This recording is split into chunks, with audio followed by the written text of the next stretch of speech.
It's Movie Time is brought to you by the Gateway Film Center, 1550 North High Street, Columbus, Ohio. Further details and showtimes online at gatewayfilmcenter.org. The award-winning It's Movie Time is produced by John DeSando. Listen to the shows and read reviews online at WCBE.org. I'm John DeSando. I'm Hope Madden. Hope, last Sunday, the Oscars. Mm-hmm. And, of course, they didn't get it right when they announced the Best Picture, and I didn't get it right either when I was on television, but I did fudge it.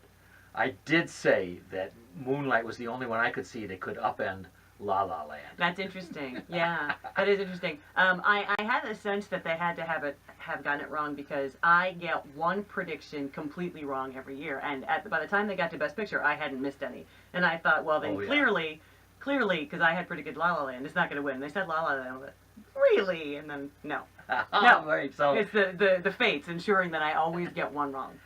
So what do you think about the choice? I know here we are, typical. It's movie time. We're going to second guess them. Sure. But I think that I think that it was the better choice. I think that Moonlight is the better film. I think it was the best film to come out last year. And it's interesting. I thought that the likely contender, to be honest, I thought it might be Hidden Figures. Hidden Figures, I know. Which is an admirable piece of film and a story that I can't believe we didn't know before now. It's infuriating to me that we never knew that before now, but I did not care for the film. I thought it was far too safe in terms of storytelling. My word was tidy. Yeah, so but I'm thrilled that Moonlight won. Yes. Moonlight is so much deeper and smarter a movie than La La Land. But I was making my typical mistake, trying to predict what I thought the population would love, and therefore, but yet there are serious people at the Academy who could make Moonlight the best. Yes. Didn't I have confidence in? I don't know. And it's interesting too. They've surprised us in the last couple of years. Last year was a much stronger crop. The competition last year for Best Picture was much stronger, but very few people chose Spotlight. Right. Right. And it's funny. So last year, Mad Max won all the technical awards, and Revenant won basically everything else. And then at the last minute came this film that had nominated a few things but didn't really win anything, and it won Best Picture. So it's kind of interesting the way, in the last couple of years, it hasn't been the front runner that took Best Picture. Yeah, and I think I would like to allay any fears that there was some kind of a conspiracy to make sure that African Americans were dominated and win the picture, when in fact this picture with others was it was working 2-3 years ago. Right. I mean, people see last year hashtag, so this year we're going to really put it there with minorities and no. Yeah, really. no, I agree with you, and and I think that last year, I don't think you just didn't see films last year that were as strong all the way around as Fences and Yes. and Moonlight and and to a degree Hidden Figures. Right. But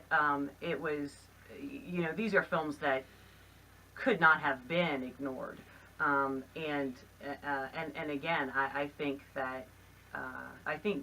To me, Moonlight was far and away the highest quality film from last year. And that was my take. And I agree, though, that for Damien Chazelle, who won Best Director, that makes sense. That film, La La Land, it's a lovely film. It's a wonderful film that just makes you happy from the first opening scene to the last. And it is such a feat of direction, So I don't, definitely don't begrudge that award or really almost any of the awards from last night. But I do think, as you're saying, Moonlight was just a better film. When I look at the opening scene on the expressway where everything shuts down and they dance, and I think that's one of the best openings ever in a film. I remember too that Emma Stone had a couple of scenes in there beyond her singing and dancing, her audition scene, that I thought could win her the Oscar. And she does, when months ago I had thought Natalie Portman was going to get it. What did you think about Emma Stone as Best Actress? First of all, I thought that that was the actress category, even before the nominations came out. It was stronger this year than it has been, in recent memory. And there are so many people that got left out that could easily have been nominated. Rebecca Hall for Christine, Annette Bening. Annette Bening is but too bad.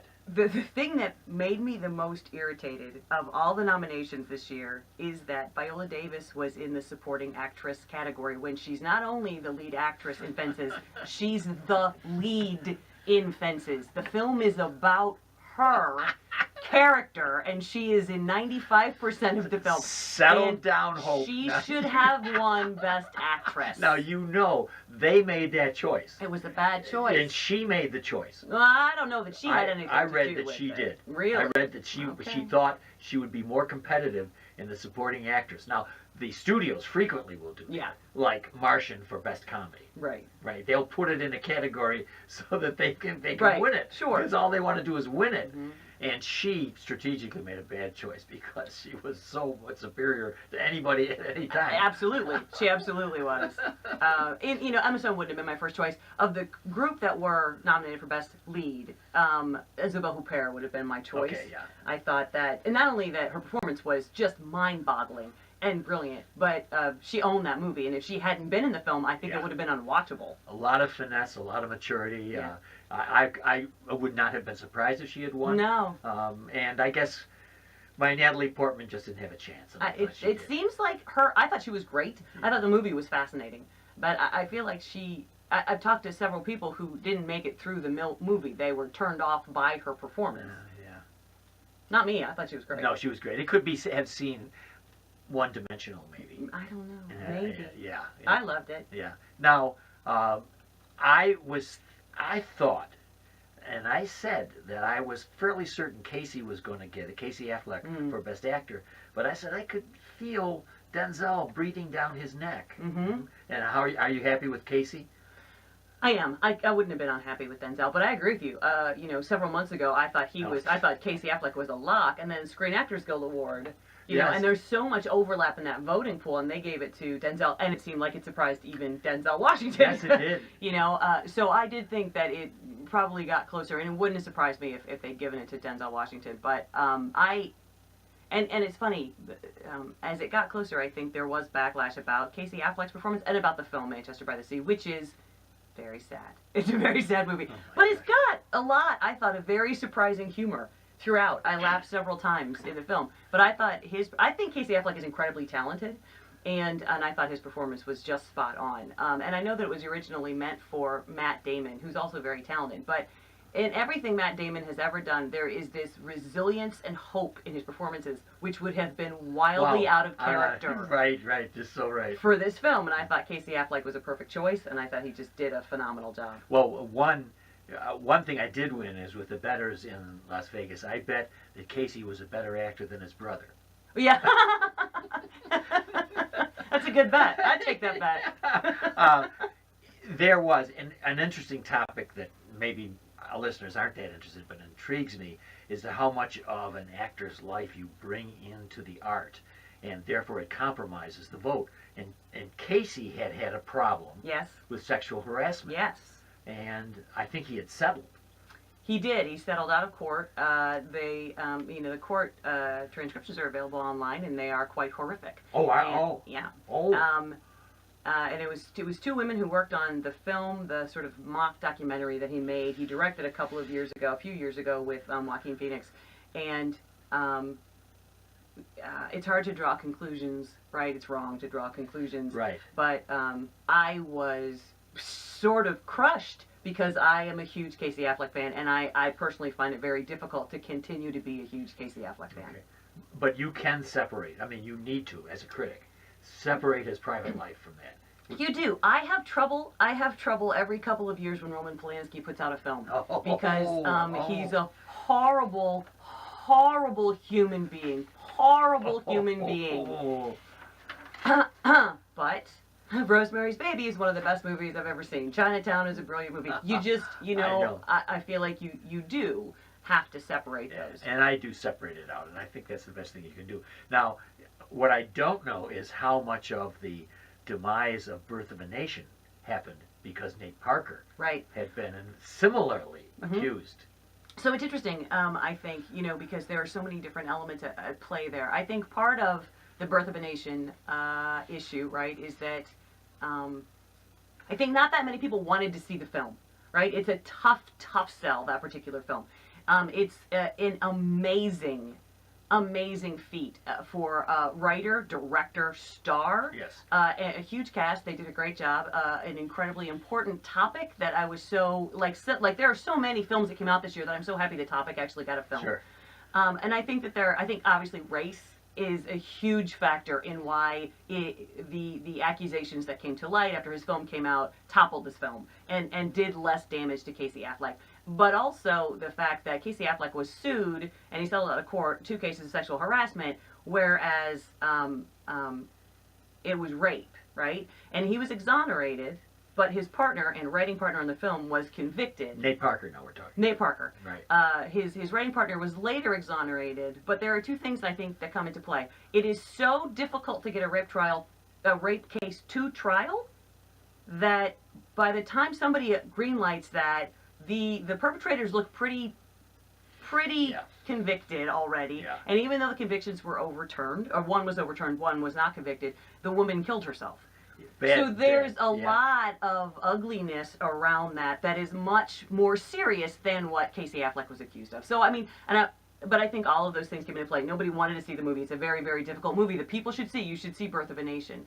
There's a race element that people were much more likely to disregard this filmmaker because of his race, but also the crime itself was so much uglier. Yeah, and we had seen it before in a sense in 12 Years a Slave. Sure. So some people were saying, I can't see watch it again. I can't watch it again. Right. So it had some things going. And to be fair, 12 Years a Slave was a far superior film. Yes. And I thought Birth of a Nation was flawed as a film. Mm-hmm. So when it faded away, it didn't upset me too much, but I was intrigued about the background. Mm-hmm. Now, talking about backgrounds, Hope, Mel Gibson. Mm-hmm. What's this all about? Is it Hacksaw Ridge? Hacksaw Ridge this is just a topic today. A phenomenal story that I didn't know, and I'm glad that I know. I mean, an amazing story. He must have saved 75 people. Oh, it was, it's just such a beautiful, beautiful story, and Andrew Garfield was wonderful. Yeah. I didn't care for the film. Okay. Right? I thought that it was a Hallmark card, a Hallmark Channel movie that turned into Mel Gibson's particular sort of lens on gore, right? It was just gore-tastic toward the end. And then in the middle was the very, very standard fare boot camp with Vince Vaughn. What playing Vince Vaughn? I mean, it's the drill instructor or whatever. It was not. I thought it was absolutely the weakest of the Best Picture candidates. Absolutely shouldn't have been there. And I think that Mel Gibson is a very talented director, a nut, an absolute wacko, but a talented director. I didn't think this was one of his better efforts. He did win, however, a couple of categories, didn't it? I think he won. Both sound. I think, or sound editing and editing. Best film editing. And I think sound editing as well, yeah. So Mel is back. Yeah. Anyway, I want to encourage our audience also, while they're there, to go to Gateway Film Centers and see the shorts. Yes. Because the shorts are just brilliant. They really are. As is almost always the case. You know? I mean, the shorts are always so wonderful, and most people don't see them, unless you see the one that comes out in front of the Pixar film, which is the one that won, which was great. I wonder if maybe directors ought to look at that and think about these 3-hour filmathons that they have, but nobody will touch them. They'll allow them to go, oh dear. Anyway. Yeah, Gore Verbinski. You should just watch the shorts, Gore Verbinski.